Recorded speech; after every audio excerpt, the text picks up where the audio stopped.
Farm পৰিদৰ্শন কৰিলে কি ক'ব? এই গেৰেমচা যিটো ফাৰ্মিং কোঅপাৰেটিভ ছ'চাইটি তেখেতসকলে আগৰ পৰাই গাহৰি পালন কৰি আহিছে, কিন্তু ৰিচেণ্টলি আমাৰ পিক মিছনৰ পৰা তেখেতসকলক ট্ৰেইনিং দিয়া আৰু আমাৰ পৰা অনুদান দিয়া কিছুমান কাম ইয়াত হাতত লৈছে। আৰু তেখেতসকলৰ যিটো কোঅপাৰেটিভ ছ'চাইটিত মেইনলি 17জন মেম্বাৰ আছে, যদিও বাহিৰত আমাৰ বহুতখিনি গাহৰি পালক তেখেতসকলৰ মেম্বাৰ হৈ আছে। গতিকে আমাৰ গ্ৰাম্য অঞ্চলত প্ৰায় কম বেছি পৰিমাণে গাহৰি সকলো পুহিব জানে আৰু আমাৰ মহিলাসকলে বাইদেউসকলে খুব ভালকৈ জানে।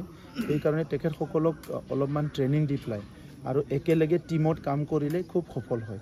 আমাৰ পিক মিছনৰ টাৰ্গেটটো সেইটোৱে আছিলে যে যিহেতু বড়োলেণ্ড অঞ্চলত বড়োৰ লগতে অইন ট্ৰাইবেল আৰু জনগোষ্ঠীয় লোকবিলাকেও এতিয়া গাহৰি পালন কৰে আৰু গাহৰিৰ ডিমাণ্ডটো বহুত বেছি। তো সেইকাৰণে কম সময়ৰ ভিতৰতে উপাৰ্জন কৰিব পৰা ৰাস্তাটো হৈছে গাহৰি পালন। আৰু যোৱা 2 বছৰত আমি গাহৰি যিটো পিক মিছন গাহৰিৰ যিটো মিছন সেইটো কৰি পেলাই যথেষ্ট এক্সপিৰিয়েঞ্চ পাইছোঁ। আৰু এতিয়া আমাৰ প্ৰায় 100তকৈ বেছি ফাৰ্মাৰবিলাক এই ব্ৰিডিং ফাৰ্ম অলৰেডি আৰম্ভ কৰিছে আৰু এইবাৰ 800তকৈ বেছি পোৱালি তেখেতসকলৰ পৰা পাব আৰু নেক্সট বছৰৰ পৰা এইটো 1000ত হৈ যাব। তো গতিকে আজি মই ইয়াত পৰিদৰ্শন কৰিছোঁ গেৰেমচা যিটো এগ্ৰ' ফাৰ্মিং ছ'চাইটি আছে, সেই ছ'চাইটিৰ কথাটো শুনি আছিলোঁ আৰু আজি দেখি পেলাই ভাল লাগিছে। আমাৰ যিখিনি মেম্বাৰ আছে খুব চিনচিয়াৰলি কামটো কৰি আছে তেখেতসকলে। মাজতে আৰ্থিক অলপমান সমস্যাৰ কাৰণে অলপ তল পৰি গৈছিলে, কিন্তু এতিয়া ভালকৈ আহিছে। আৰু পিক মিছনৰ লগত যিহেতু কাম কৰা আৰম্ভ কৰিলে, তেখেতসকলৰ ট্ৰেইনিং বাকী যিটো হেণ্ড হোল্ডিং ছাপৰ্ট সেইটো পিক মিছনৰ পৰা কণ্টিনিউ দিয়া হ'ব। যিটো বিটিআৰ চৰকাৰৰ যিটো পদক্ষেপ ইতিমধ্যে মুখ্যমন্ত্ৰীয়ে সঁহাৰি জনাইছে গাহৰি পালনটো।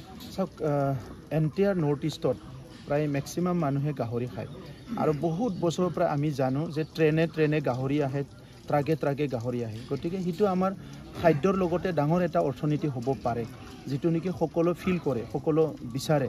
কিন্তু কৰাটো মানে অৰ্গেনাইজভাৱে কৰাৰ কাৰণে বা চাইণ্টিফিকেলি কৰাৰ কাৰণে বহুতে মানে আগবাঢ়ি যাব পৰা নাছিলে। আমাৰ যিটো পিক মিছন ইয়াত আমি বায়'ছিকিউৰিটিটো চবচে বেছি লৈছোঁ, কাৰণ এজন ফাৰ্মাৰে ভালকৈ খেতিটো কৰাৰ লগে লগে বা গাহৰি ফাৰ্ম কৰাৰ লগে লগে যদি তাৰ ফাৰ্মত 100টা 200টা 300টা গাহৰি আহি যায়, তাত যদি সোৱাইন ফ্লু হ'ব লাগে কিবা কাৰণত, আফ্ৰিকান সোৱাইন ফ্লুটো যিটো চবচে ডেঞ্জাৰ হয়, তেতিয়া তেখেতৰ বহুত লছ হয়। তো সেইকাৰণে যোৱা 2 বছৰত আমাৰ খুব ছাকচেছ ষ্টৰি আছে বড়োলেণ্ড অঞ্চলত, সোৱাইন ফ্লুত বহুতখিনি মৰিব লগা হোৱা নাই। গতিকে বায়'ছিকিউৰিটিটো আমি খুব বেছি ট্ৰেইনিং বা বিভিন্ন প্ৰকাৰে কৰিছোঁ। আৰু ইয়াত আমাৰ ফিড যিখিনি খাদ্য লাগে, এই খাদ্যৰ কাৰণে মাকৈ খেতিটো আমি গুৰুত্ব দিছোঁ, চয়াবিন খেতি গুৰুত্ব দিছোঁ, যাতে আমাৰ অঞ্চলত ছেল্ফ ছাফিচিয়েণ্ট হ'ব পাৰে। গতিকে মুখ্যমন্ত্ৰী ডাঙৰীয়াৰ আমাৰ নতুন যিবিলাক মিছন আছে, প্ৰত্যেকটো মিছনতে তেখেতৰ আমাৰ তাত সঁহাৰি আৰু সমৰ্থন আৰু লগতে তেখেতে আমাক এনকাৰেজ কৰিছে আৰু ডাইৰেক্ট ইনডাইৰেক্টলি বিভিন্ন প্ৰকাৰে আমাক ছাপৰ্টো কৰিছে। তো সেইকাৰণে মুখ্যমন্ত্ৰী ডাঙৰীয়াক মই ধন্যবাদ জনাওঁ। আৰু পিক মিছনটো 1-2 বছৰৰ পিছত পূৰা এণ্টায়াৰ মানে কাণ্ট্ৰিতে এটা ভিজিবিলিটিত আহিব, সেইটো এটা ট্ৰেণ্ডত গৈ আছে। ইতিমধ্যে পাকিস্তানৰ বিৰুদ্ধে ভাৰতে জেহাৰ আৰম্ভ কৰিছে চৰকাৰে, কি ক'ব আচলতে? চাওক, এই বিষয়বিলাক কোৱাৰ কাৰণে আমাৰ লেভেলত খুব বেছি ভাল নহয়, কাৰণ এইটো এটা দেশৰ পৰা আনটো দেশৰ লগত এটা ৰিলেটেড এটা ইছ্যু। গতিকে আমাৰ প্ৰাইম মিনিষ্টাৰ ডাঙৰীয়া, গৃহমন্ত্ৰী ডাঙৰীয়া, ডিফেন্স মিনিষ্টাৰ ডাঙৰীয়া, ফৰেন এফেয়াৰ্ছ চবেই অলৰেডি ষ্টেটমেণ্ট দি আছে। আমি নাগৰিক হিচাপে আজি খুব ভাল পাইছোঁ, কাৰণ আমাৰ দেশৰ প্ৰতি যাৰ বেয়া চকু আছে সেইসকলক আমি দমন কৰিব লাগিব। আৰু বালে অলপ ল'ৰা ধেমালিৰ নিচিনা কৰি থাকে তেখেতসকলে, এইটো ভাল নহয়। অলৰেডি তেখেতসকলৰ দেশ, অৰ্থনীতি, শিক্ষা চব দিশতে ডুবি গৈছে। তো অকল মানে যুদ্ধ বা অকল জেহাদ বা অকল বেয়া চিন্তাৰে কেনেকৈ সমাজখন আগবাঢ়ি নিব পাৰিব? চ' এইকাৰণে আজি তেখেতসকলৰ গোটেই বিশ্বখনে তেখেতসকলৰ মানে শত্ৰু হৈ গৈছে। তো সেইকাৰণে আজিৰ সময়ত আমাৰ ভাৰতৰ প্ৰধানমন্ত্ৰী ডাঙৰীয়াই যিটো ষ্টেণ্ড লৈছে এইটো খুব সুন্দৰ হৈছে।